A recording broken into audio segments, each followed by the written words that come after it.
When a person loses track of the dignity of the human soul and begins to judge others not on the basis of their being persons, but on the basis of race, creed, economic status, that is prejudice.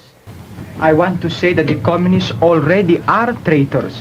They cannot turn into further traitors. I want to bring out this point. I want to state that every communist party in every country of the world is not a self-contained unit in itself. It is a branch of a world conspiracy. Yan ang ilan sa mga salaysay ng ating kababayan noong early 1950s na sina Raul Contreras at Johnny Antillon. Well, kuys, matapos ang halos 7 dekada, biglang lumitaw ang mga black and white videos nila na bilang isang Pilipino, paniguradong magiging proud ka din. Ngayon, sino nga ba si Raul Contreras at si Johnny Antillon? Yan ang ating aalamin sa ating kwento ngayong araw. Bago natin simulan ang ating kwento, kung di ka pa nakasubscribe sa ating channel, abay mag-subscribe ka na at i-click mo na din ang notification bell para lagi kang updated sa Kuya Nid's Amazing Stories.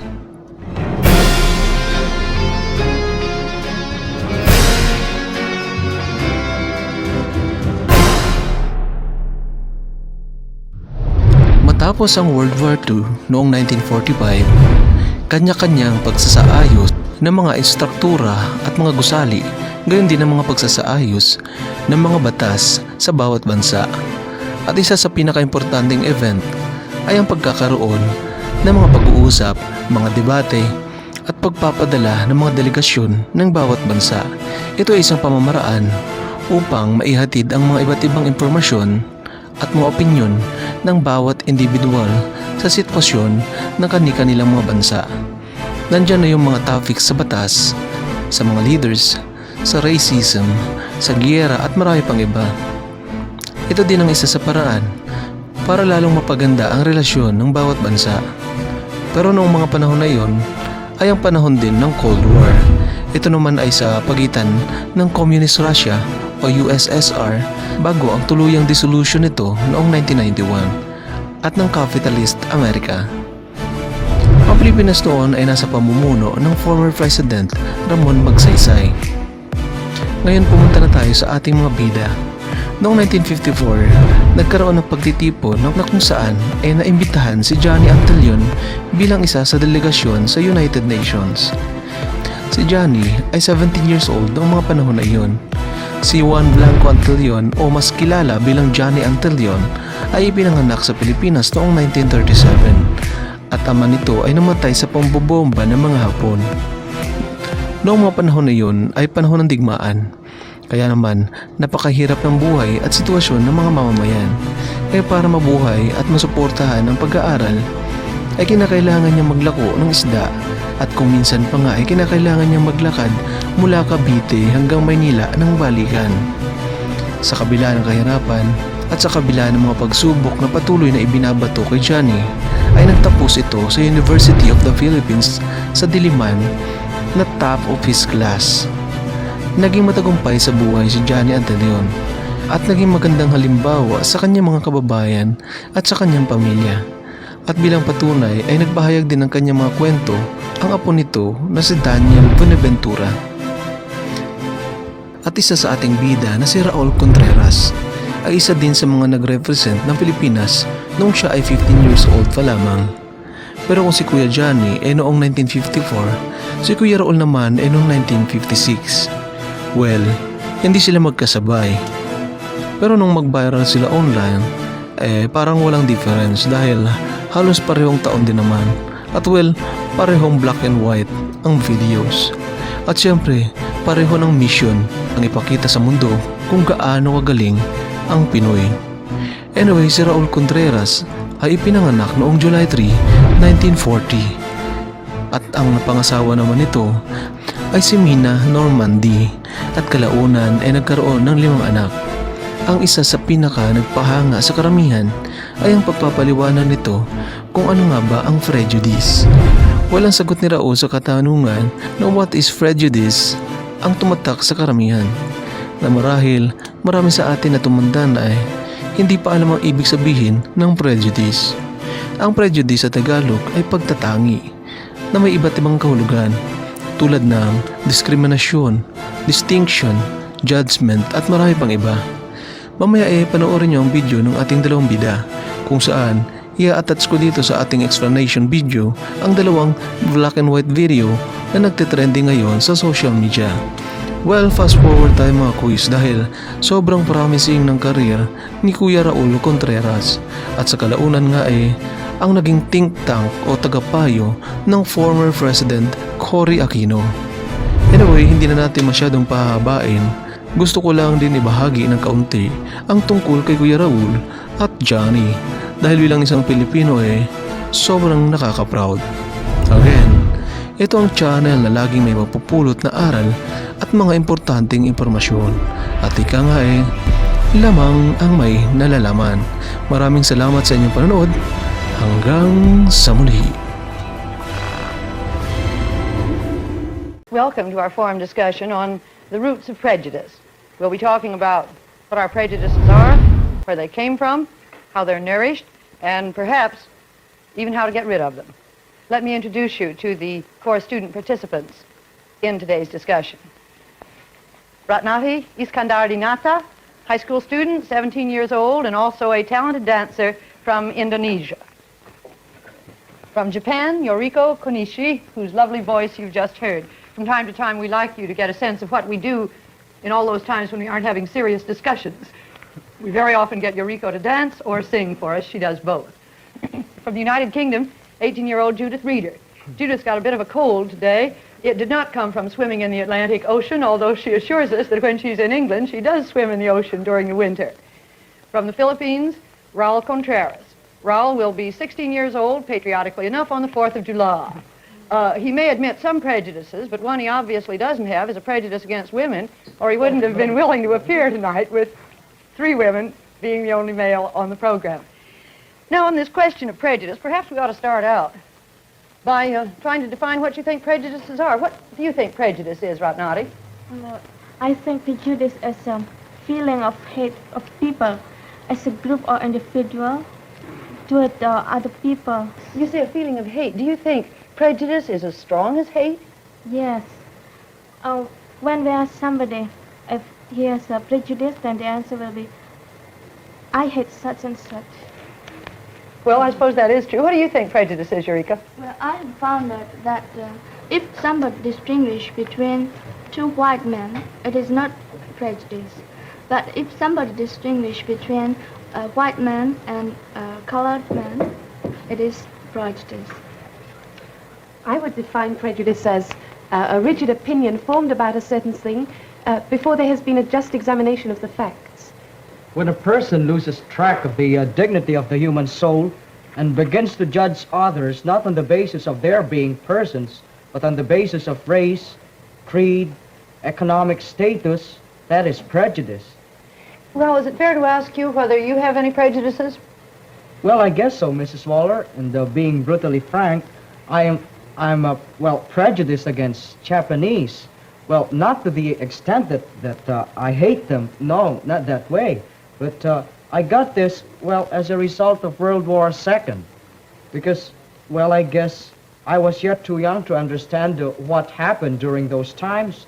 But I think that what my relatives and friends and the people who were witness to that unfaithful occasion, well, they just more than justify the fact. And I think it's justified for me to feel the same way because, well, I know that my people suffered very much under that rule. You still as prejudiced against the Japanese as you were? Well, 5 years ago, that prejudice of mine was, well, slightly fading away. But when Japan stubbornly refused to pay reparations to us, well, the prejudice began to brew again. But now I found out from close contact with Yoriko and other Japanese that Japan isn't ready to pay reparations yet, because as Yoriko said, some of them, and most of them, even have to suffer the cold in the classrooms because they can't afford to heat the schools. Yoriko, you've got any prejudices? Well, I don't have any prejudice for Philippines, but many Japanese people hate Korea because the president of Korea made the line, his own line, on the public sea between Korea and Japan. And if the Japanese fishermen go over the line, they are caught by Korean people, and they can't go home for a while. And we are trying to be friends for Korea. Now that we've started, we better go on around the circle. Judith, you got any prejudices that you admit? Yes, I suppose I'd better admit them, although I'm English. I have some very foolish prejudices. You'll probably laugh. For instance, as soon as I meet a person with red hair, I always put myself on my guard because I have a silly prejudice that all red-headed people have terrible tempers, you know, that they're as passionate as the color of their hair. Oh, and then I have another silly prejudice. For example, when I first met the Australian delegate, Elizabeth Woodgate, who hasn't been on television, I was shocked by her accent, because to me it sounds just like a Cockney accent would in England. And I hope I'm not conceited or anything, but a Cockney accent in England, you know, most English people would shudder a little bit when they hear it. But she very frankly told me that she shuddered when she heard my accent. So I got paid back for that too. Why did she say she did? Oh, I think she imagines that, she said she really had to forget my accent in order to like me, because it was too formal. I gather most Americans think about that about the English as well. So. Ratnati, it's your turn. Well, sometimes I find prejudice against the Dutch people when in school when I learned the history and learned how the Dutch people treated Indonesian. And I've some other prejudices of my own. That's I hate people who are proud and who feel that he is the master of the other people and who thinks that he knows everything than anybody else. Let's come back to you a minute, Raul. Are there any prejudices in the Philippines between groups of people? Yes, there are existing prejudices between groups of people. As a matter of fact, most of us still, are prejudiced against a group of hybrids, those who have more Spanish blood than Filipino blood in them, and we term them as mestizos. Well, these incidents usually occur in the schools. As you know, I'm in a school run by Spanish monks, and we have a lot of we have a lot of those of that group studying in our school, and usually they are favored. But we think, and we think that we are right in saying that they are sort of aristocratic, conceited, and high-headed, and sore-headed, and all sorts of adjectives, and they have the foolish idea that they have the royal blood or royalty in them. Well, how do you get along with these boys in school, Raul? Are there any problems? Well, frankly speaking, I don't get along with them pretty well. As a matter of fact, we usually fight with one another. Is there any problem? Yes, Eureka. Yes, Japan have had many American or European soldiers after the war, and most of them married with Japanese girls, not only formal wedding, and they made children who called hybrid. And I think the hybrids have nothing to be punished, but some grown-ups didn't used to treat as the Japanese children. And grown-ups also used to treat the mothers of children. Japanese people thought that the mothers of hybrids are not good. They are horrible because they married with foreign people, foreign boys, and many Japanese people don't like to marry with foreign people because they live in different customs, and they consider with different way. You still have a strong, may I say, prejudice in Japan against marrying people from other countries, don't you? Well, yes. Eureka, Yeah. could you tell us something about the status of women in Japan? We hear the strangest things, and you've been telling me the strangest things. Could you tell us more about it? Before the war? Yes, and now. Or before. Well, Up to about 60 years ago, Japanese people thought that the white people are horrible because they are almost red hairs and everything is so big and about bodies. And quite a few people still think so. And in Japan, we think that something to be beautiful must be small and delicate. You could hardly apply the word delicate to some of the big soldiers we sent to Japan, could you? But I never knew that you looked down on us because we were big. That's very interesting. We're always proud of if the Western men are tall and handsome. We consider that yes. Oh, we are proud to be small and delicate. What you said about skin color, Yuriko, I've heard that the Chinese speak about us as pink people instead of white people. It's so much more difficult to be proud of being a pink person, isn't it? Oh, yes, you're a pink person. Might as well face it, Judith. Here we are. I feel scarlet. Ratnati, let's get... Yes? Judith, since British has so many colonies and, well, let's say, nearly in all over the world, how do you feel towards the people in the colonies? Do you have some prejudice? No, I personally don't have any prejudice. At least I hope I don't. But I know that a lot of Europeans think of the Asians, for example, as rather lazy. I don't mean to be rude, but that used to be the impression we had. You know, when we started our colonization, we thought we were doing good to you. I know that you disliked, for example, in Indonesia, you disliked the Dutch there. But they probably thought they were helping you. They were not helping us. See, you mentioned that we're lazy. We are not exactly lazy, but they didn't give us a chance, and we didn't get experiments to build our country. Well, Judy, I don't think all Asians are lazy. No, please, you're misunderstanding me. I said that was a general opinion. Maybe not now. I hope certainly not. General opinion, but well, when it's not, it's well, sort of wrong to say that they are lazy. Let's just say that they've got the very flat feet that they can't lift them up. Because you've got to consider, for example, the climate in most of the regions in Asia. Well, it's just but natural. You can't just work with all the hot, the warm climate around you. Of course, you'd always feel like fanning yourself, or going to an air-conditioned theater or something else where it's cold.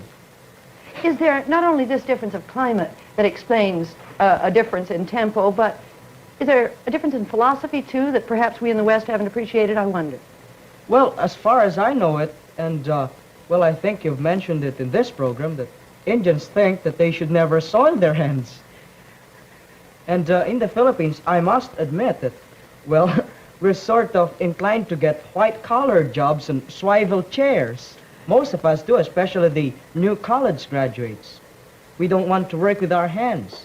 We want to have, well, big bosses and with pretty secretaries around us. That's the common tendency.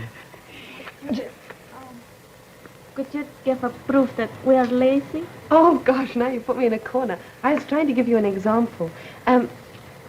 You criticize the countries which do, you criticize the Dutch, for example. But I know the British, when they started doing their colonization, they tried to help the countries they were in. But you think that we were butting in and taking away your opportunities?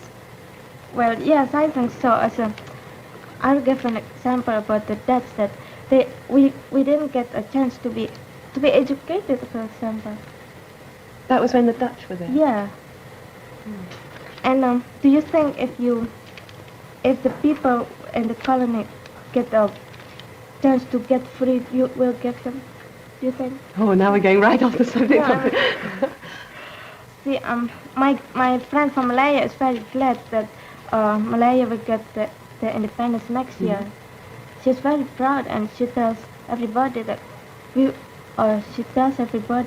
Malaya is going to be independent next year. Do you think that if you do that to the other places, then you will yes, you'll make them satisfied? Well, we hope it will make them satisfied. Every country wants to be independent. That's only natural. But there comes a point somebody to decide whether they're ready to receive their independence. But I know we could go off on another long argument about that.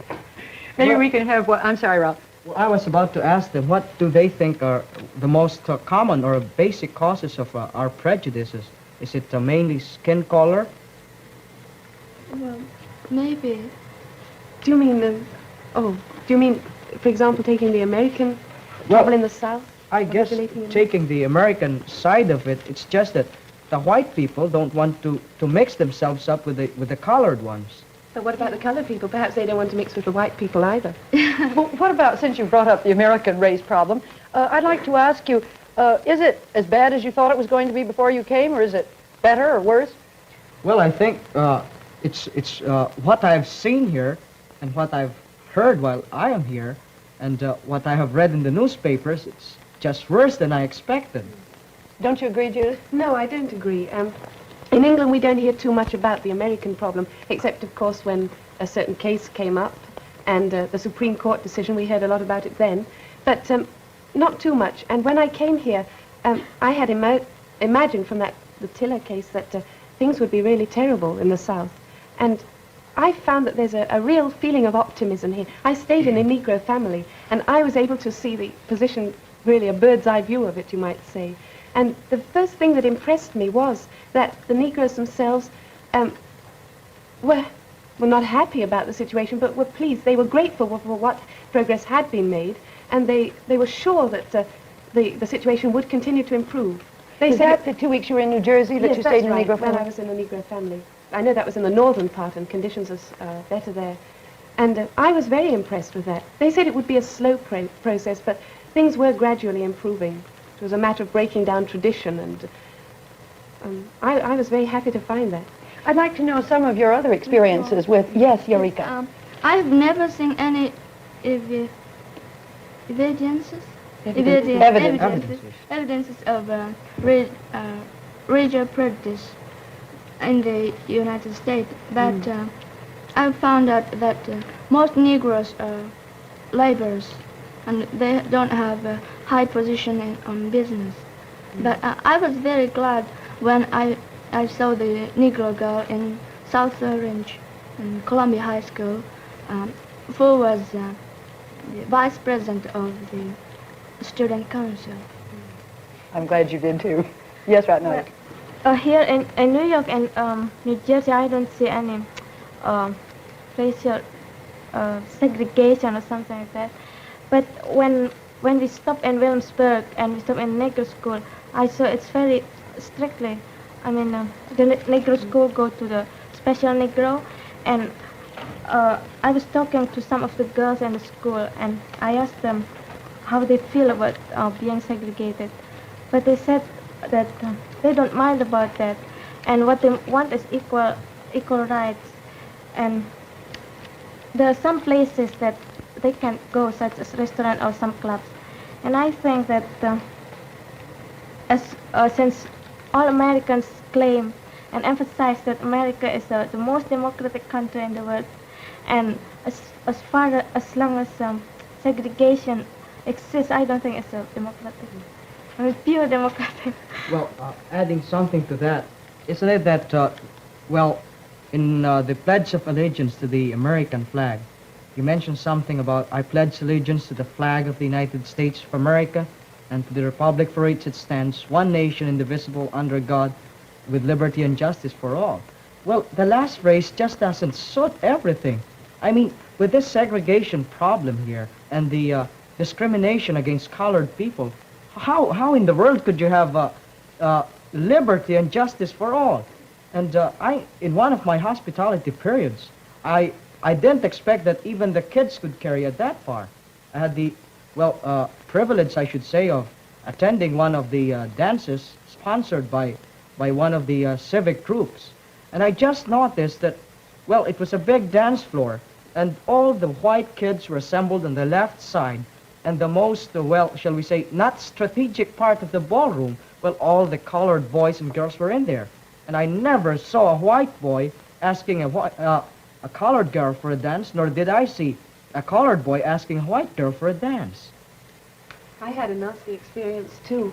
When I first arrived here, and I happened to mention to a group of young people that I was going to stay with a Negro family, one of the boys got up and walked out of the room. And I felt awful. I thought, well, we're in the north now, not in the south. And then when we did go into the south, I really came against it pretty hard.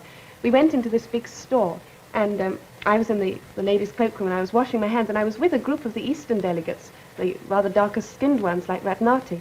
And I was standing a little apart from them, and this lady came up to me, and she pulled me to one side, obviously assuming that I was American, and she said, what are these Negroes doing in here? And I was so cross, and I told her as calmly as I could that I was with them and who we were. And of course her attitude immediately changed. But it gives you such a nasty shock when you come up against it face to face. You read about it in the newspapers, you hear about it, but you don't really realize the significance of it until it hits you in the face yourself. I think the major cause of the prejudice is skin colors. And I think I don't know why, but I think the white people think that colored people have dirty skin, and they don't have progressive culture. So the white people are the most great and wonderful person in the world. I think so. On this matter of skin color, if you were here in the summer, you'd see lots of Americans on all the beaches trying to get brown. It's significant. I wonder what that really means. I think we white women have an inferiority complex. The Eastern women and the Negro women have a sort of reputation for being so beautiful. I guess and we're a little you jealous of them. I guess you just envy us colored people. Yeah, I guess so.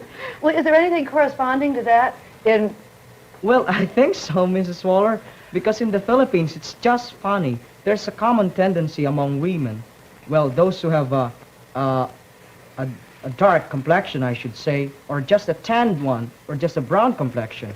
Well, especially these high society matrons. Well, even if they've got already wrinkles on their face, they still want to bleach their skin. Suppose you meet one right now and you say, oh, good morning, and you see that she's just tanned and brown. But after 3 months, you meet the same person, and with the usual society walk, and trying to be very dignified and cultured and everything. And you just notice that her face is lighter than before. And when you look at her hands and everything up to her arms, well, you'll be likable to exclaim, Holy Moses, because there's a real, very great difference, you see. She's about very light here, but you look at the arms and everything, and the lower part of the body, but gee, it's just a very great difference. It's colored here, but it's very light. They really bleach their skins? They do, Mrs. Waller. They What pay. about Japan? Japanese women don't want to change it anyway, do Some they? Japanese women, right, how does that? Dye Their hair red. Really? Yes. They like red hair, but I don't like it. What about Indonesia? Well, as the Western people try to get darker skin, we try to get lighter skin, but we prevent the sun. I mean, But you're such a nice color now. I don't mind. I think it's when so we go funny. out, then we use long sleeve blouse to prevent from the sun, so we don't get a very dark color skin. Tell me, what are your governments, if anything, doing about problems of prejudice? You've each mentioned some prejudice that exists in your country. What are your governments doing to try to eradicate it? You mentioned the prejudice against hybrids. You mentioned the prejudice against hybrids, too. You haven't told us much about the position of women. Otherwise, by the way, let me ask you right here, are women any freer in Japan now than they were before the war? Well, before the war, there was no democratic, and women belonged to men, and men controlled women in everything, and How about men now? had first opportunity to everything. Even getting out of the door, women had to open the door first, and the men passed first. And in the buses or theaters, men take seat first, and if there's no seat, women have to stand up. Oh, I'd love to live in Japan. Oh, But they do that in America and But England that- now. Is it changing at all? yes, quite changed. And just now, women can vote, and women have equal opportunity in everything. Judith, you were talking about your prejudice against Cockney accent a moment ago. Is that still very strong in England, this prejudice of the so-called aristocracy against the Cockney? No, I don't think it's a very serious problem now, especially since the war. You know, this idea that the English speak either with a Cockney accent or else with a very aristocratic accent, that isn't true anymore. And we certainly don't despise people anymore if they speak with that. If you go into the House of Parliament now, you will often hear a North Country accent or a Welsh accent or even a Cockney accent. And we're proud of those kind of people because they are the people who got us through the last war, and nobody would dare say anything against them. In fact, it's the aristocratic accent which is the other side of the fence, and people laugh at that nowadays, I'm afraid. In fact, you may think that my accent is a little cultured, but I assure you back in England, I have not quite a Cockney accent, but still an accent. At least you mean to say your schoolmistress would not totally approve of you? Oh, no, I should be corrected. Judith, I hate to think what's going to happen when you go back after 3 months here. So do I. You'll write me about that, won't you? Yes, I wanted to certainly. have time to ask you what you thought individuals could do in terms of eradicating prejudice.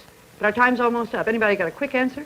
Well, I guess we should carefully examine the individual first before passing any judgment on him. And if we ever pass a judgment, we should be just with it. That's a good note to end on. Thank you, Batnati, Noriko, Judith, and Raul. Next week, we're going to continue on this subject of prejudice with 4 delegates from Africa, 1 white and 3 colored. The delegates from the Union of South Africa, Gold Coast, Ethiopia, and Nigeria.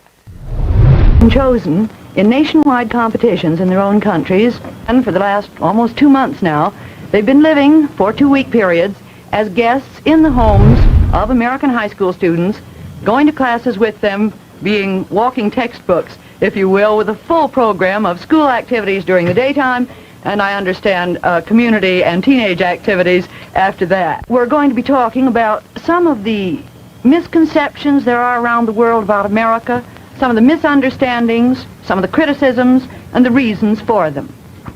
This half hour is simply a chance to give you an idea of what goes on for much longer than half-hour periods when this group of 32 students or any portion of the group gets together. First, here is Peter Hudson from the UK. He lives in Newcastle. Shortly after he was born, though, Peter was taken to Hong Kong, where his father was in government service, and when the war broke out, he and his mother were separated from his father, who spent the whole war as a prisoner of war. Peter and his mother were in refugee camps in the Philippines, later lived in Australia, finally got back to England just as the war ended. Peter is now head prefect of his school and a champion debater. Next is Johnny Antillon of the Philippines. Johnny hasn't taken very good advantage of his educational opportunities. He can only speak 9 out of the 86 languages in the Philippines and the some 200 dialects that they speak. He's also, just a minute, Johnny. He's also going to miss his graduation exercises on April 1st in the Philippines.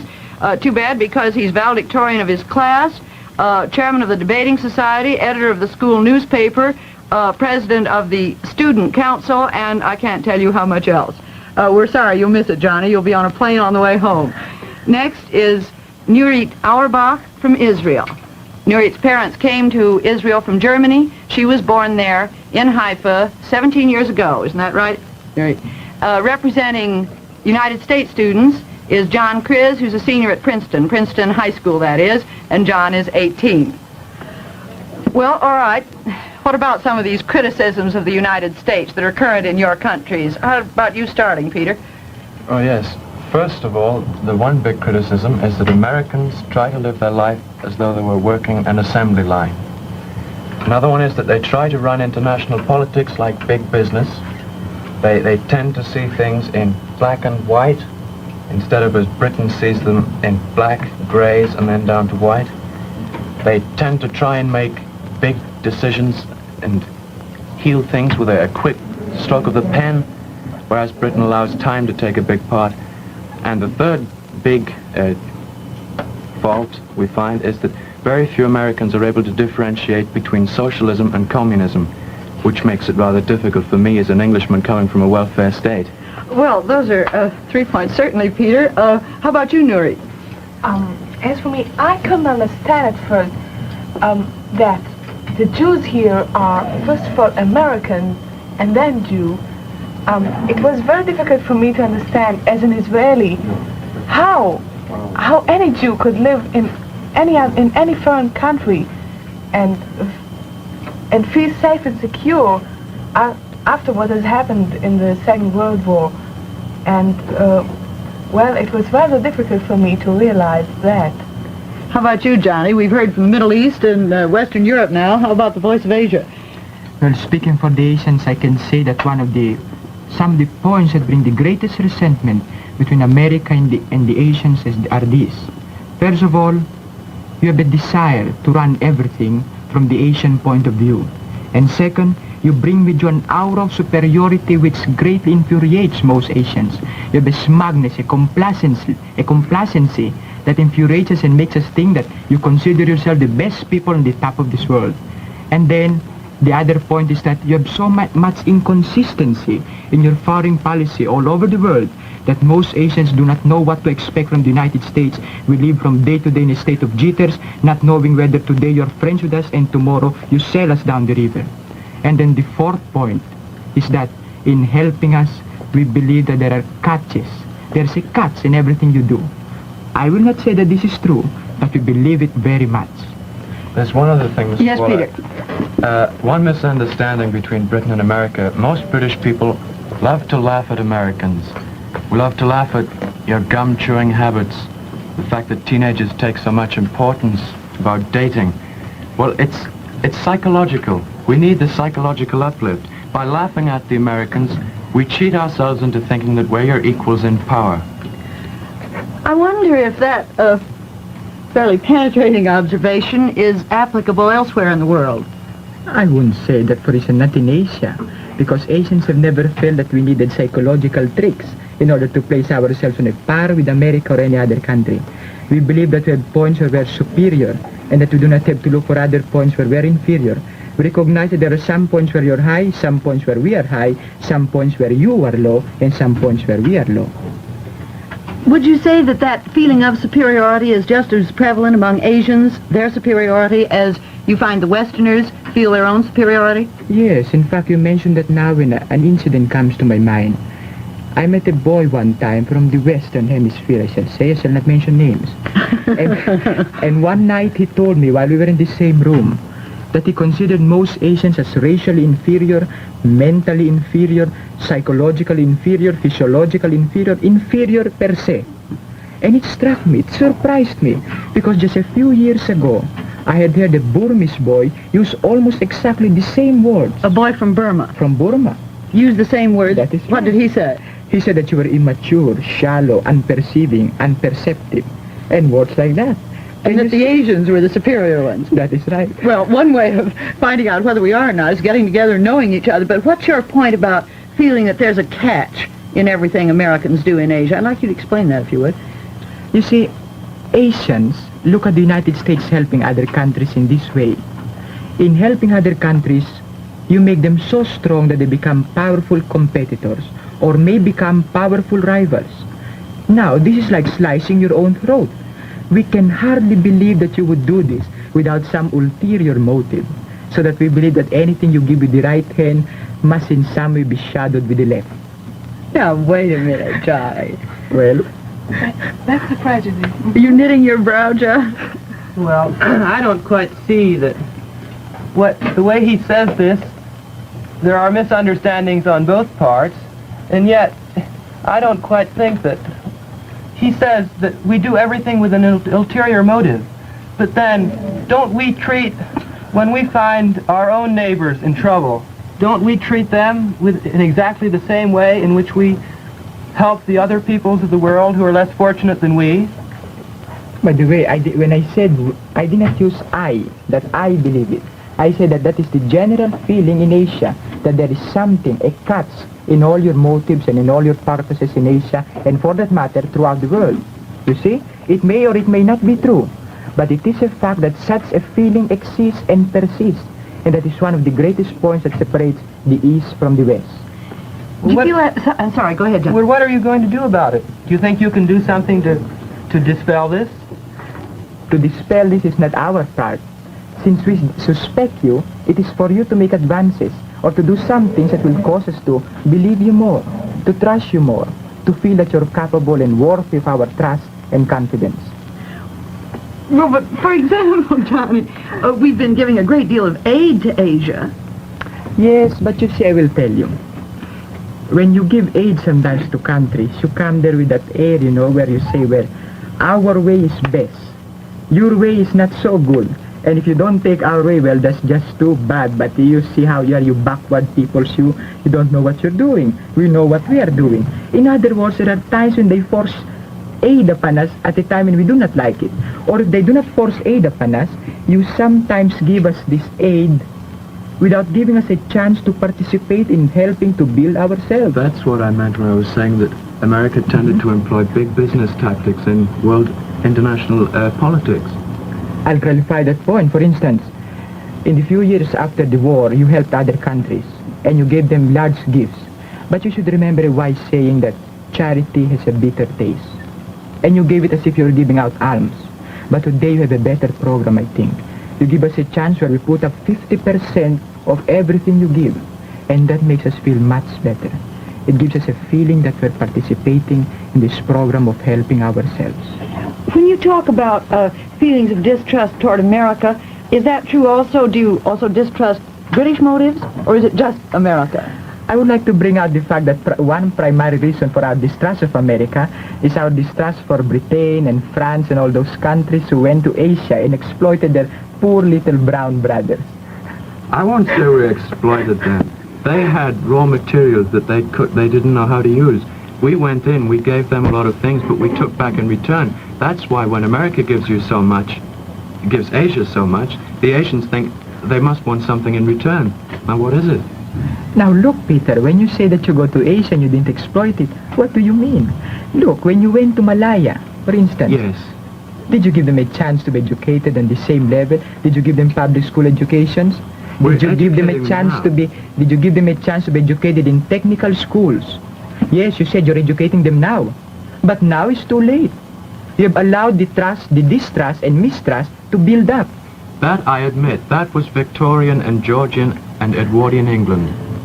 Whether it was Victorian, Edwardian, That's or before Georgian my England, I'm not blaming I you. accept no responsibility for what my country did before I was born. All right, I'll merely say that those facts did exist, and those facts still color our present relations. I grant you that. I don't want to cut off your discussion on British imperialism, but Eric out there is simply dying. Yes, Eric's here. Eric's our delegate from France. He wasn't on the program, but he's here in the studio, and he's been having apoplexy out here. And I think, all right, Eric, come on in. Tell us what you want to say. You might as well get it off your chest. Well, I think you have failed to mention one of the very basic criticisms that I've noticed here. There's something that European and I think especially French people cannot understand. It's your fear of solitude. Here people hate being alone. In one of my family I had misfortune to say that I adored being by myself. Well, they almost sent me to a mental doctor. And here when you can enjoy yourself and enjoy comfort of leisure and solitude, you don't do it. You get another job, you join another club. If you get a job, it's to get more material comfort, to get more money. And that's thing that we cannot understand. And another point which I noticed here is that, how could I say that? Say it in French. Why? Well, I can translate it. Go ahead. Oh, gee. Well, you've given us a mouthful already. If you think of the other one, tell us. But this... Eric, I don't quite see that. Have you ever been with an American when he was alone? No, well, I don't know how I could. But I've never seen, I've lived in some American families, but I have never seen an American being alone. Well, Eric, unless you peep through a keyhole, maybe. That's what I'm here for. I must look things I shouldn't see. Well, Eric, perhaps is this strong feeling of individualism among French people, perhaps is this the reason for your weak government? Don't you think so? Yes, it might be that, but I think, that's my own personal point of view. I think in the United States they are killing the individual and trying to make people live in a group. They don't care about the individual.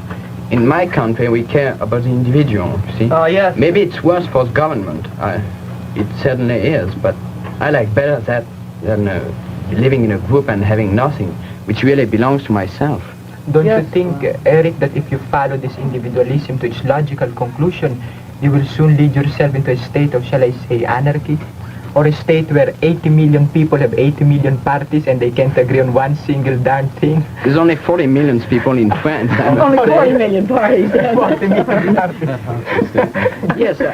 What do you want to say, John? Well, look, Eric, you have to understand that America is a composite of all sorts of national groups, races, and so on.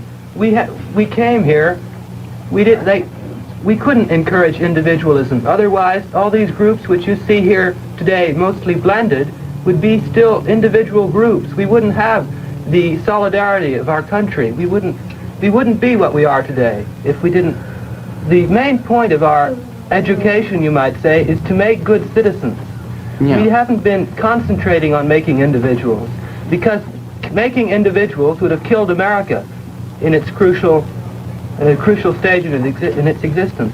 And what about the implications from the rest of you? What about the implications of Eric's point that we care too much about that everybody likes to be alike, we care too much about the common man, and that the person, the real individual, the uncommon man, if you will, doesn't get enough chance. Do you think that's true? I think that in some way it could be true. I could point to one instance, for instance, in your public school education.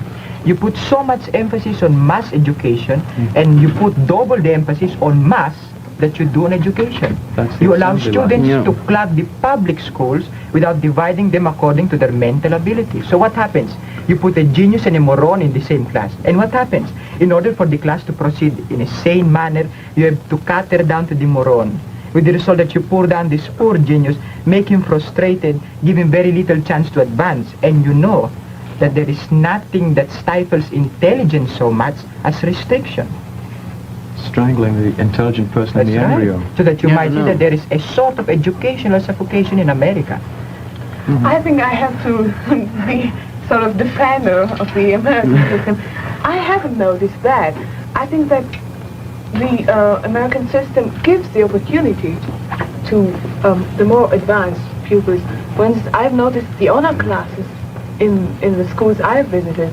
I've noticed the advanced classes in which, for the math advanced, they give the more gifted pupils the opportunity to get much more that what they can get. Actually, this is not true, because except for a few exceptional schools like science schools, when they are the rare exceptions, you find that pupils are admitted into a classroom without any regard for mental ability, no grading into A, B, C, D, or E, and no adjustment of teaching ability to the type of mentality you have. Johnny, Johnny, sorry, go ahead. How much do you know about this? Have you made an extensive survey of this? I wouldn't call it an extensive survey, but as you know, in sampling opinion, you do not necessarily have to ask everybody, but you get a cross-section of opinions. So what I did was to talk to several principals, ask them if this method of giving entrance examinations in public schools is a widespread or a national practice, and they said no, except for certain schools like vocational schools where they have to judge your aptitude. Those are the only kinds of schools where they give you entrance examinations. So you see, I sampled educational authority, people who ought to know. Johnny, you're obviously an expert debater, but could we come back to one or two of your points of criticism in Asia of the United States and criticism in Western Europe of the United States? From where do you get most, or do your people get most of their information about the United States? I think one of the main source of the information they get is the movies. Oh, yeah. The movies, that's one. Now what else? And I don't think it's a very good and very true source of information. What about current affairs? How do you get information about current events in America? Well, speaking for my country and for most Asian countries, we get our information about America, her domestic policies and her foreign policies from American magazines. And I'm not trying to give a plug for any of them, but without mentioning, you have Life, you have the Herald Tribune, let us say, or the New York Times, or Reader's Digest, or Coronet. Can you see? But I was thinking more of reports in your newspapers, do they come from the regular press agencies? Yes. Yeah. But a lot of British newspapers, of course, have correspondents in Washington and New York. What about I think the government? whole of the free world watches every move that Washington makes. It's the political barometer of the free world. Come. I think it is, Johnny. The political barometer of the free world. You don't agree with that? I wouldn't say that. Why not? So, Barometer in what sense? if America decides on one thing, then it's advisable for the rest of the free world to sort of tag along behind America, because America's paying out so much to the rest of the free world in aid. Oh my That's God. probably the catch. Oh, but No. Peter, we don't pay it out. We don't expect to be dished back something in return. What we realize that we are more fortunate than a lot of peoples in the world, and we try to help them. We don't dish it out in expectation of getting something in return. Yes, but there is that mistrust, as Johnny said. All the money's coming in with the right hand, you've got to watch the shadow of the left hand. That's right. That's what I think the shadow of the left hand might be. You've given quite a lot of trenchant criticisms of the United States, and John is outnumbered here, 4-1. Sorry. Would it be fair to ask you what you think about some American reactions, such as, why on earth, with all the help we've given to Europe, doesn't she get together in some sort of an EDC? And when is Asia ever going to start getting some kind of Asian federation so that the countries can work together? Is that a fair question? Certainly. I will answer you. for Asia. Good. Right now, you ask me, when is Asia going to get an Asian federation? That time will come when each country in Asia is confident that being a member of an Asian federation will guarantee her not being dominated by another Asian country. What sort of future? What long-term future are you looking for? We're looking toward the time when we can disregard countries like India, because look, if they go into a federation, an Asian federation, they will naturally dominate that federation, and we don't like that. We want to wait. We want to wait until the time when we're strong enough to be able to tell India where to get off. And we and we think that days in far off. Today we prefer unilateral agreements with the United States, single agreements, where we can trust the United States, at least my country can. Well, we hope you have the time. Of course, I'm guilty of what Peter says all Americans are guilty of, wanting to get things done in a hurry. But do you sincerely think that the threat is so slight that you will have all this time to wait? You know, that is one thing. Most Asian countries live so near communist China, and communist China is daily growing a greater menace. And yet, there is less fear in most Asian countries of communism than I have noticed in America. Or at least, we do not publicize communism so much in the Philippines or in other Asian countries as much as you do in the United States. Is it because your Magsaysay has gotten rid and has found a good solution to get rid of communists in the Philippines? Yes. Now, when I say this, I'm speaking entirely for Filipinos. You see, when you have a sense of security at home, you're inclined to feel secure about the rest of the world. So that when President Magsaysay lessened the threat of communism to such a great extent in the Philippines, we feel much secure now, more secure. Is it fair to ask now about this European Federation? Eric's over there, too. He ought to give you some support. Well, I think what Johnny told for Asia is quite true. We don't want a nation to become too powerful in a European community. And I think what America is doing now, it's to help a nation become much more powerful than the other one. That is? It's right. Oh, well, you know. Germany, all right. Eric. But would you like to have a little more English help in what you are doing in European... Sure. I think that England could make a kind of balance between France and Germany. Yes, Could be the third country which... Let's call it Britain. She's far more Commonwealth-minded. Yes. I mean, we have garrisons in countries all over the Commonwealth. I know Johnny's just thinking they'll get rid of your Commonwealth. But we have a lot of countries in the Commonwealth who don't want us to get out, believe it or not. And we have garrisons in, well, let's just take here, Hong Kong. We have garrisons in Gibraltar. We have garrison in Suez. And if we sign a European Defence Community Pact, it means that we have a block of troops, a certain number of troops which cannot be moved out of Europe. And we may need to move troops out of Europe. I don't think there's any real danger in Europe at present. Yes, I Eric? want to say something. We have the same thing all over the world, French people. we have troops in Morocco, in Indochina. Well, I don't see why we should do something that's going to weaken us on broad countries and lands. If you don't do it, it's really unfair, because we should defend Europe for you, and you shouldn't do anything in return, you see. Oh, but we would defend Europe. Britain and America have promised that in the event of any immediate necessity or danger, they will send a supply of troops, as much as they would have if they signed a pact. We don't think a pact's necessary. But do you really think there can be a European defense pact or any kind of European Union without Britain? Well, you know, the Channel's a wonderful bank overdraft. I'm being very insular, but I think a lot of British people are insular. Well then, have we no hope of more European federation? You're making me very depressed, you two. Well, I don't know. I don't see any need for any European defense community when you have North Atlantic Treaty Organization, because an EDC is just a block of NATO, which is forming a club. Well, what about you, Eric? I'm sorry, go ahead.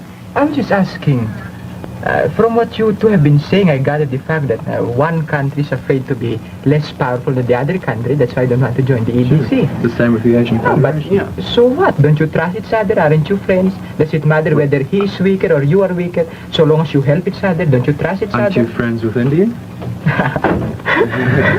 Well, no. No, well, we are friends. Not very. I wouldn't say that. Beside, the Asian situation is different. Each country, most of the countries in Asia are trying to gain a distinct personality. So we cannot afford to join an amalgamation at this time, because that would erase our personality entirely. And you don't that is what we feel. You don't think, from what Eric said, that France is trying to maintain a distinct personality of being individualistic and different? They can come in a federation because they already have distinct personalities of their own. It is just a meeting of friends. Whereas if Asians come together, Asian countries which are new, that would be just like running one piece of hot plastic into another hot piece of plastic, and we don't want that. We want to build a personality first and then join together. Eric mentioned Indochina a moment ago. Have you got a 30-second solution for America as to what she should or shouldn't do in Indochina? I won't say what America should do in Indochina. It's really out of my province. But I do want to say that the people of Indochina desperately want their own freedom, their own right to call their country their own. And I believe that if France would give them an equivocal answer to the effect that they will have Indochina once this war is won, you will get a lot more support from Indochina than you already have. But Johnny, when will the war be won? I'm not a prophet. Well, isn't that more or less what happened in the Philippines? There was a serious communist menace in there until after the war, and the Filipinos really began to, the Americans left completely, and the Filipinos really began to deal with the problem themselves, and now Magsaysay seems to have it pretty much under control. That is true, John. Because when America left us to remove the communist threat in our own country, we had the country to fight for. I'm sorry, that's a good note to end on. I think, in all fairness to the students who have willingly expressed many of their criticisms of the United States for our edification, I ought to quote you in closing a word that Johnny said just a little while ago. He said one of the things that he likes best about the United States is that when you talk to people here about the future, they talk as if there was going to be one. Till next week then, at the same time, this is Helen Waller saying goodbye for the New York Herald Tribune. How does the problem of communism in the United States compare with the problem of communism in other countries, and is there more than one solution? First of all, from the United Kingdom is Peter Hudson. Next to him, this tall boy from Norway, is Gunnar Aslan. He's been staying at Bentley High School, as you can see from that enormous button that he seems to be wearing on his lapel. This is Vangalya Ram from India. He's just spent his final day in Pearl River. Pearl River High School gave him such a beautiful present, a traveling clock, that he's especially pleased and proud with that. Finally, here's Johnny Antillon from the Philippines. Well, how about it, boys? How does America's communist problem compare with the communist problem in your countries? The problem of communism in the United States is a psychological problem. The problem of communism in India is essentially born of frustration, a direct consequence of British imperialism. I'll take you up on that in a minute. Well, in Britain, the problem is more or less the same as in America. Only in Britain, the difference is we don't call it a problem. Well, I would say that the communist problem in America is much more difficult than our own problem. Because in the Philippines, the communists act in the open, while here in America, they remain hidden. Actually, I don't think the communist problem in America is more difficult than in Norway. I think the real problem lies in the way you are handling communism. Coming back to what you said, Johnny, I thought you said that the problem of communism in the United States was more difficult. How would you, suggest a remedy for that? Well, I will not sit you like a prophet and tell you what to do about your own problem. I do not pretend to know all the solutions against communism, although I will say that one of the best ways to combat communism is to take a militant stand against it. And one of the best ways to show your militant stand is to outlaw every communist party in every country in the world. No. By doing that, you're using communist methods against the communists, which is defeating your very purpose. It is highly undemocratic, I think, to outlaw the communists, because that is the essence of democracy, to have difference and to give the opportunity for expression. I know, but there should also be such a thing as limiting freedom. There is a distinction between freedom and license. A rattlesnake is dangerous. It would be undemocratic to limit its freedom in theory, but it is also wise to limit a rattlesnake's freedom. Yes, but you are not taking it for granted that every communist is a traitor. I am not quite sure of that. I think it is wrong to persecute a whole group because of some mistakes on the part of its members. I don't doubt that there are communists who spy against the country. I don't doubt that there are communists who conspire to overthrow the government. But you cannot persecute a group as a whole because some of its members are criminals. Criminals should be punished as criminals, and you shouldn't persecute people for the sake of their opinions. And another thing, if you take the human rights away from the communists, well, why should the communists be interested in preserving democracy? I think that if you take away from the communists the freedom of expression, they will turn traitors. I want to say that the communists already are traitors. They cannot turn into further traitors. I want to bring out this point. I want to state that every communist party in every country of the world is not a self-contained unit in itself. It is a branch of a world conspiracy with headquarters in Moscow. And the best way to cut off the body is by cutting off its arms. But there's one thing, Johnny. You see, you can prosecute a certain person only the moment he becomes subversive to law and order, but not till then. Till then it is his right to express himself, at least in a democracy, if it claims to be a democracy. The minute a man joins a society with the avowed purpose of killing you and cutting your throat, he becomes a traitor to that society. He puts himself outside the pale and protection of the society because he totally rejects it. But only after he makes an explicit statement of his purpose. And does he not make an explicit statement by joining it, by signing up for it, by giving an oath that he's going to turn against this government? Peter's been trying to get a word in here. Explicit enough? I don't think so. You can't punish a man until he's committed a crime. At least in Britain you can't. You can't punish him for the thought. I'm not punishing him for the thought. I'm just saying that he's joined an association of murderers. For instance, here is a group of 10 men. They've drawn up a plan to cut your throat. Then one man of the 10 actually goes out and cuts your throat. Does it stand to reason that the other 9 should be irresponsible or should be free from the blame? I don't accept your premise that they're out to cut our throats. And what else do you think that they're supposed to do? When they want to overthrow our society, overthrow our government, institute their own regime, institute their own reign of terror? What else do you want? There are more ways of cutting a throat than simply drawing a knife across it. Well, but those people who plan to do this are individual persons. You cannot persecute the group as a whole because these individual persons are criminals. I know. How do you deal with them in Norway, Gunnar? Well, in Norway, of course, we are quite afraid of communism because Norway has a border with Russia and we are in quite a dangerous position.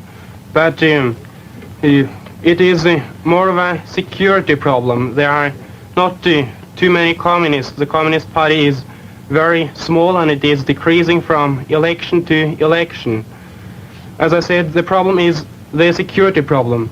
But I think that the best way of dealing with communism as such a problem is to handle it in secret. I think it is terribly wrong to leave it to politicians, because politicians will always be on the look for votes and publicity. And they will make so much fuss about their affairs that any intelligent and dangerous traitor will get into a safe hiding place long time before it comes to an investigation. So therefore I believe that the communist investigation should be carried on in secret. By the way, if I may put in a word about Gunnar saying that you should not prosecute the Communist Party because the individuals carry it out. I do say that even if the individuals are the ones who commit the crime, they do so upon the orders of the party and according to the plans of the party.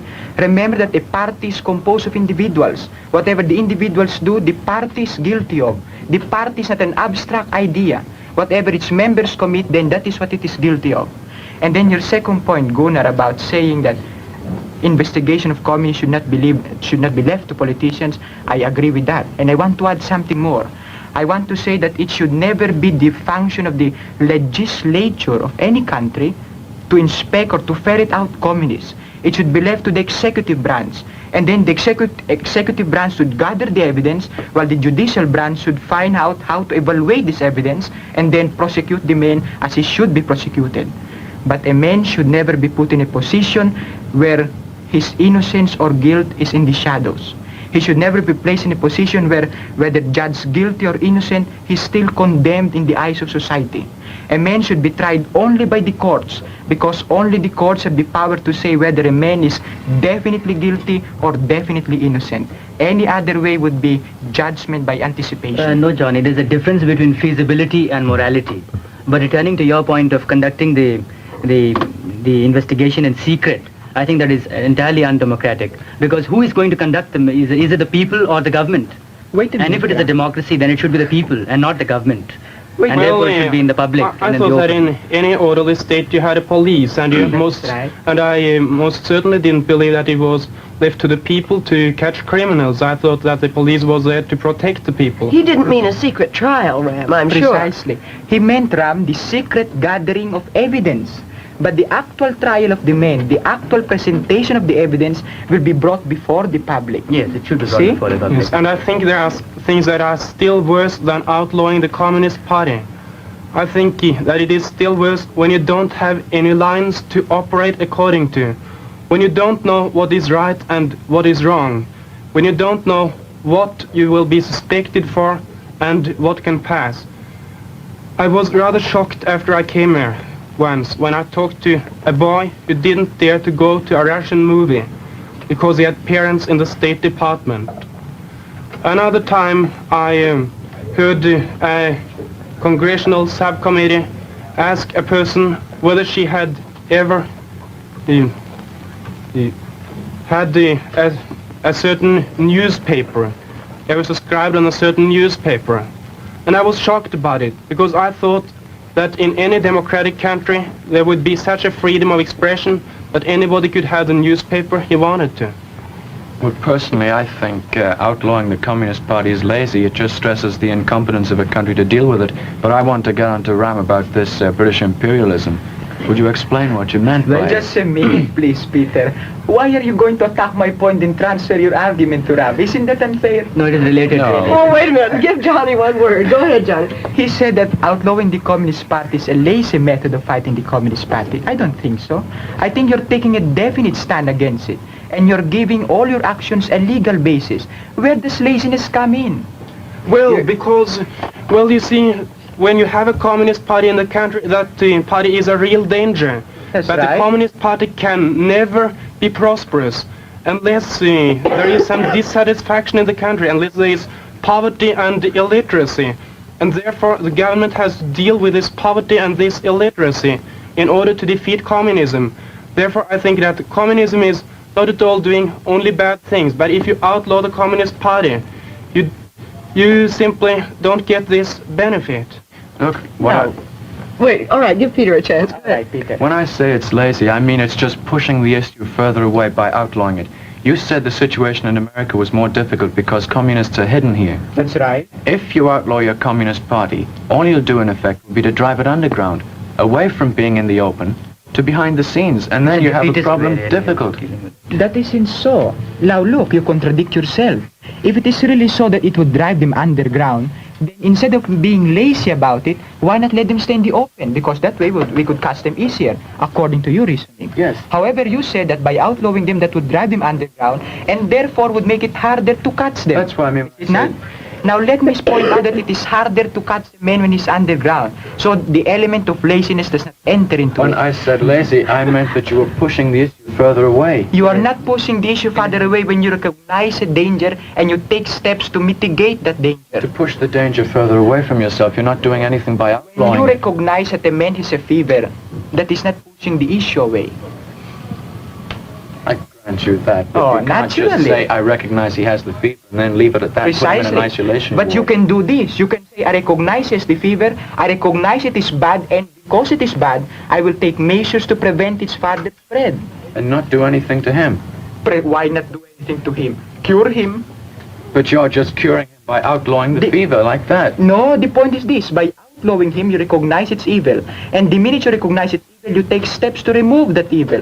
Do you want to tell us what you're doing in the Philippines, Johnny? Well, it might take a little bit long, but I'll just give the general background. I'd like to say that a few years ago, the civilians in the Philippines were more afraid of their army than they were of the communists. This was because the army had committed abuses against the civilian population. But a few years ago, a man was sent to the Philippines, and one of our Filipino leaders, and he cleaned out the army by reorganizing it. That man's name is Magsaysay, and he's now our president. The first thing he did was to make it punishable by death for a firing squad, the abuse of any civilian by any soldier. After a few court-martials and a few executions before the firing squad, discipline was restored in the army. He did many more things to restore the morale of the army. He removed the subversives within it, and then he divided the army into small, compact units which could strike with deadly efficiency and deadly mobility at any point within the Philippines. But that was Strike for what, Johnny? strike against any communist in any part of the Philippines. I see. There was a time when the army was such a big mass that it was unwieldy. But by dividing it into small, efficient compartments, he could distribute it anywhere with fast. But you didn't tell us that there were guerrilla communists all over the Philippines, and that was the reason why he had to do this with the army. Yes, that Now was tell one us of the how he reasons. dealt with the guerrillas. Now the point is this, it is not enough to kill a communist. As much as possible, it would be better to bring a communist alive and change him to your ways of thinking. So what Magsaysay did was this. He put in a program of land reform, which in simple terms was this. He said, for every communist without a criminal record, there is a piece of land for himself and for his family. Therefore, if that person has no criminal record, he can come down and become a capitalist. That is why I'm fond of saying that one of the best ways of treating a communist is to make him a capitalist. Yes, but if you have made the communists in your country into capitalists, why should you be so afraid of the communist propaganda? I think you must realize that the dangerous communists, the intellectuals, will remain communists anyway. They are not influenced by the communist propaganda, and they will go underground. But the reason for outlawing the Communist Party, I think, must be to prevent communist propaganda. And I can see that communist propaganda would be dangerous in a prosperous country where people are satisfied. Precisely. Johnny, But you see... Wait, let Ram have a turn. the point is that the methods that were adopted in your country would not quite work in our country, because the basic assumption was that poverty and illiteracy produce communism. But as we find it worked, it doesn't seem to be working that way. Because in India, while you do have a great deal of poverty and of illiteracy, you do not have communism rampant in those sections. Paradoxically enough, communism is most rampant among the educated people, and among the rich people, and among the minority. And of course that represents a very great potential danger. And the reason is to be found. I mean, why is it so? It is not what normally expects. And therefore a different type of solution has to be found. And perhaps your solution, which you adopted in the Philippines, may not work because the circumstances are quite different. All right, it might not work in the Johnny, Philippines. wait just a minute. We've got to give Peter you a very chance much. to get back on his point when Ram said that British imperialism had caused communism in India. Entirely. You can't just leave it in the air. You must tell me how British You see, imperialism the point is this. If you assume that poverty produces communism, you make that assumption, don't you? Yes. Then you see, then you have to bring out the relationship between British imperialism and poverty. Now, British imperialism caused poverty in India. That is fairly obvious. Because I tell you what. maintain poverty in India. Well, it has helped to perpetuate poverty in India. It hasn't helped to perpetuate. I'll give you an poverty. example. For instance, you see, India was not allowed to manufacture her own cotton. She had to produce raw cotton to send to Lancashire. Otherwise, what would have happened to the Lancashire cotton mills? What would have happened to the cotton if she hadn't had a market for it? Yes, where would she have sold the cotton? So she had to find India as a market, as a source of raw material, and therefore not allow India to be industrialized. And therefore India is poor. Or even assuming from the other ground that it is the educational system or the educated unemployed who are communists. Well, the result is because the educational system is not coordinated with the economic organization. Well, in Britain, we consider that the most rampant cause of communism in India is the caste system. The fact that in your society there must be poor and there must be rich. Far from it. In fact, I think that one of the greatest obstacles to communism in India is the caste system. I can't see that. Yes, Wait a minute. You just said a while ago that communism springs from poverty, and because of that you blame the British. Now look, the caste system perpetuates poverty in India. It prevents a man from rising better than his father was. Yes, and can you deny that in India you find the most extreme poverty and the most extreme richness in the world? Yes, coming to your question of the caste system and yours, you see, the point is this, that besides poverty and illiteracy, for communism you also require an atmosphere of challenge, an atmosphere of rebellion, an atmosphere of discontentedness. And that you do not find in India, because the caste system has taught them that the miserable plight in which they are is what they deserve, and there is something that they cannot overrule or something that they cannot challenge. But there must be some feeling of indignation against that which breeds communism. I cannot believe that a man would have the mind of a worm, that he would be so spineless that he would not rebel at the position in which society puts him. Yes. Anyway, the caste system doesn't operate anymore, does it? At least for the untouchables. No, it doesn't, but it is not quite so strong. But the system itself does exist in the villages. But it doesn't in any way help communism. It's one of the chief obstacles to communism. And as far as the big gap between the rich and the poor is concerned, that is again the British. That is a direct result of British rule. That was there before the British came. No, but the British perpetuated it. Do you know how the British ruled India? They ruled them through the landlords, as they called them. It was the landlords who ruled India. Before the British came, India was divided up into a small set of princeling states ruled by extremely rich men. That is right. Britain carried on that yes, Britain system. perpetuated it. Yes, that's but right. They united India. They gave India the most complete civil service system. The fact that they united India does not mean that they helped India to prevent it from becoming communist. When India got her freedom from Britain, when she gained her independence, she had a civil service system that gave her at least 3 years advance over Pakistan, because Pakistan had no comparable system of civil service. Well, Pakistan was under the same administration in the British India. That's not the point. But the point is that imperialism produced poverty, it produced educated unemployed, it produced a state of illiteracy, because you're not educated, interesting, and therefore it produced communism. I won't listen to the word produced. Well, it caused. I won't hear that word caused. All right, would you listen to the word it maintained? Maintained. Oh, it's the same. To a lesser degree. It's the same thing. To a lesser degree. It doesn't matter whether you cause a man to be poor. What makes it worse is you keep him poor. But if you keep him poor to a lesser degree of poverty, there was some education system put into India that wasn't there before. I agree with that. Witness the number of people who were able to read and write and go into a civil service. But you must Look, kids, let's take the second half of the question, because after all, British imperialism in India is now a thing of the past, is it not? Yes. As we bury it, do you want to say a word or two over its... Well, I will say one thing, that British imperialism did produce communism in India, but one of the greatest events of this century has been the independence of Asia. The British have acted very statesmanlike in giving independence to India, Pakistan, Burma and Ceylon. This I will say for the British. Because if you had not given independence to India, India might have been communist today. But because you delayed the independence, you caused poverty and illiteracy. And therefore you have helped in India having a potential threat of communism. Well, how can you explain that the most popular leaders of India against the British were not the communists? Well, that is because the primary issue then was not against communism, but it was nationalism, directed against imperialism. Yes, but you're saying we caused communism in your country. Surely if the British imperialism had caused communism, the people would have followed communism. You see, the thing that saved it was that communism did not join hands with imperialism. Now take Indochina. In Indochina, it is just that nationalism and communism are joining hands against imperialism, and therefore there is a greater threat of communism. Johnny, what do you want to say? I'd like to say one more word over the dead body of British imperialism in India. Ram said Ram said that the British acted very statesman-like in getting out of India. I'd like to say that they did get out, but they got out only because they were pinched. They had to get out. There was no element of statesmanship in it at all. We got out just in time to appear magnanimous. That's right. So I say it myself.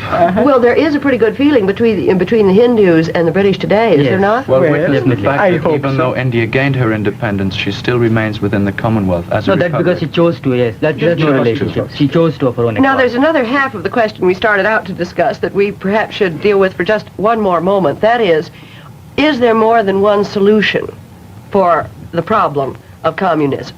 Certainly. Well, the thing to do is that first of all you have to be aware that the way of dealing with communism is not to use communist techniques against them, is not to condemn them. Extremism of any form is bad. To counteract communism in communist ways is as bad as communism itself. Yes, and I think another important thing to notice is that the worst thing you can do to combat communism is not to realize what communism is. I think it is dangerous to limit to confuse the limits, to persecute innocent people. What is your point, Ram, about the future that we have to look at in India? Do you see a constant communist threat? Do you see it ameliorating at all? Well, I would say that communism, in fact, I'm very optimistic about the future because communism is never a long-term arrangement. Because communism really is barter. You see, you buy your bread and sell your freedom. Because you see, the animal instincts in man are more fundamental than the human instincts. But the moment you get your bread, you want back your freedom. You see? And therefore, communism, in my opinion, is never a long-term arrangement. And really speaking, communism is imperialism. It is a device for imperialism. It is a new way of dealing with imperialism. In the past, for example, the other imperialists like the British had different ways of dealing with imperialism. They made it quite explicit. But the communists have a different type of imperialism. Now they make it in such a way that nationalism is completely dissolved. For example, there is imperialism in China. China is being ruled by Russia today. But the Chinese people owe their primary allegiance not to China, but to the communist world. And therefore, they are dictated by Moscow. But soon a time will come when China will awaken from that slumber and she will realize that she is being ruled by Russia. And therefore, I predict a bitter conflict between China and Russia. And that is inevitable. And the day that conflict comes, that will be the liberation of the world from the shackles of communism. It's a very optimistic note. Do you agree with this, Johnny? I think that all these three people are naive in the sense that they Are naive? Naive because they fail to recognize the fact that communism is not just a self-contained unit in its country. I maintain that it is a worldwide conspiracy, that every communist party in the world is subservient to Moscow, that the sooner you outlaw it, the better, because the sooner shall you have a legal basis on which to proceed against them. Now, some will say that this is using communist tactics. I do not see how that can be. There may be some resemblance, but this is the point. You say that in restricting communism by outlawing it, that you're restricting human freedom. But look, when you restrict freedom, it does not always mean to say that by restricting freedom, it is bad. When you restrict the freedom of a rattlesnake, it is not bad. And the same thing applies to the communists. I think that it is important to remember that we are not only trying to fight communism, we are also trying to preserve democracy. And I consider freedom of expression as one of the most precious values democracy can offer. And I don't think you can defend democracy by limiting the freedom of expression. You can't defend democracy by losing it. Well, what I Have you want an answer for that? Wait a minute, Peter. Have you an answer for that? I'd like to say that I'm not talking about limiting democracy. You say that we must preserve democracy. And the only way to preserve democracy today is to do away with communism. It depends on what you mean by democracy, because the communists say that communism is democracy. Well, when I say about democracy, I'm speaking of the kind of society in which I now live. I will not go into any argument with the communists. When I say democracy, I mean the society in which I live. Yes, and a society with freedom of expression for the minorities. Well, I would... Wait, give Peter a chance. He's Just only one got point. about 15 seconds. I'm All right. sorry, you've got to give it to him. He needs the last right word. to speak. I think that communism is the antithesis of freedom, and anyone who endangers freedom, who restricts it, such as outlawing communism, by the restriction of that freedom, is in fact aiding communism. Well, I'm sorry, we've got to end there. Next